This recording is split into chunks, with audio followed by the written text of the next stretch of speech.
Ustaz, saya di 10 malam yang terakhir ni datang haid. Dah semangat nak gerakkan amal untuk kejar Lailatul Qadar ataupun nak memperbanyakkan amal di 10 malam terakhir. Jadi dalam situasi sekarang ni, apa amalan yang boleh saya buat bagi merebut ganjaran dalam 10 malam yang terakhir ini? Baik. Antara amalan yang boleh kita lakukan dalam 10 malam yang terakhir, yang pertama adalah memperbanyakkan zikir. Antara zikir yang boleh kita amalkan adalah Subhanallah, Walhamdulillah, Wala ilaha illallah, Allahu Akbar, Astaghfirullah. Boleh baca sambil duduk, sambil memasak, sebelum tidur. Amalkan zikir-zikir ini sebanyak mungkin. Yang kedua, membaca doa Lailatul Qadar.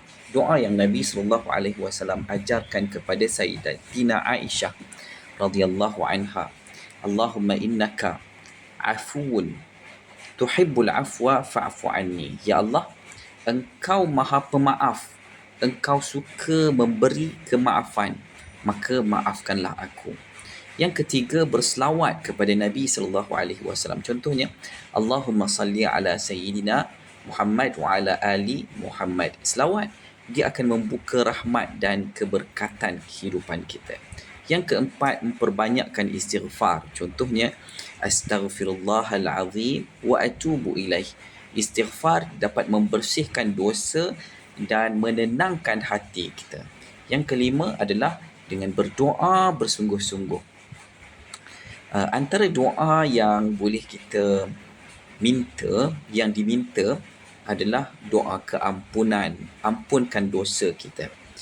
Yang kedua, dimasukkan ke dalam syurga Allah Subhanahu Wa Taala. Yang ketiga, dijauhkan daripada azab api neraka.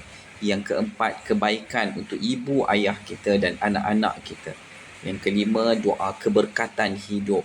Ini adalah doa-doa yang kita perlu perbanyakkan walaupun dalam keadaan kita uzur. Keenam, mendengar bacaan Al-Quran. Walaupun kita tidak boleh memegang mushaf, masih boleh kita mendengar bacaan Al-Quran daripada audio masyayikh yang hebat. Kita boleh mendengar tadabbur ataupun makna Al-Quran, pengulangan ayat daripada apa yang kita dah hafal. Yang ketujuh adalah memberi makan kepada orang yang berbuka puasa. Ini antara amalan yang paling besar pahalanya. Nabi SAW bersabda, sesiapa yang memberi makan kepada orang yang berpuasa, maka baginya pahala yang seperti orang yang berpuasa itu, tanpa mengurangi pahala orang tersebut sedikit pun. Hadis riwayat Tirmizi. Contoh amalan, memasak untuk keluarga berbuka, menyediakan juadah untuk jemaah masjid, memberi makanan kepada jiran, berkongsi makanan kepada orang yang memerlukan. Walaupun kita tidak berpuasa kerana haid, pahala besar, ganjaran tetap Allah berikan. Yang ke-8 adalah bersedekah. Contoh sedekah adalah memberi makanan dengan menyumbang ke masjid melalui QR code, membantu orang yang susah, berkongsi rezeki dengan jiran. Sedekah pada malam Lailatul Qadar nilainya sangat besar. Yang ke-9 adalah membantu orang beribadah. Contohnya adalah dengan menyediakan sahur, dengan apa lagi, menjaga anak ketika suami, supaya suami boleh ke masjid, membantu menyediakan makanan untuk orang berbuka puasa. Ini juga dikira amal kebajikan yang besar di sisi Allah Subhanahu Wa Taala. Antara lain adalah 10 adalah niat, harapan dan harapan kepada Allah Subhanahu Wa Taala. Walaupun tidak boleh solat, niat yang ikhlas tetap mendapat pahala.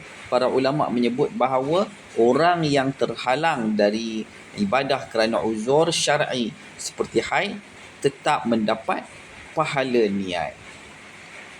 Jadi secara kesimpulannya adalah wanita yang haid pada 10 malam yang terakhir tidak terlepas daripada mendapat ganjaran yang besar yang Allah sediakan dari 10 malam yang terakhir dan juga malam Lailatul Qadar.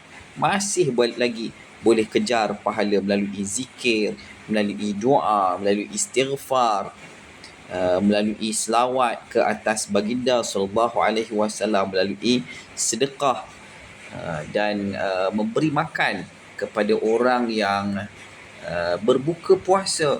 Kadang-kadang amalan yang kecil, yang ikhlas lebih bernilai di sisi Allah daripada amalan yang banyak. Allahu a'lam.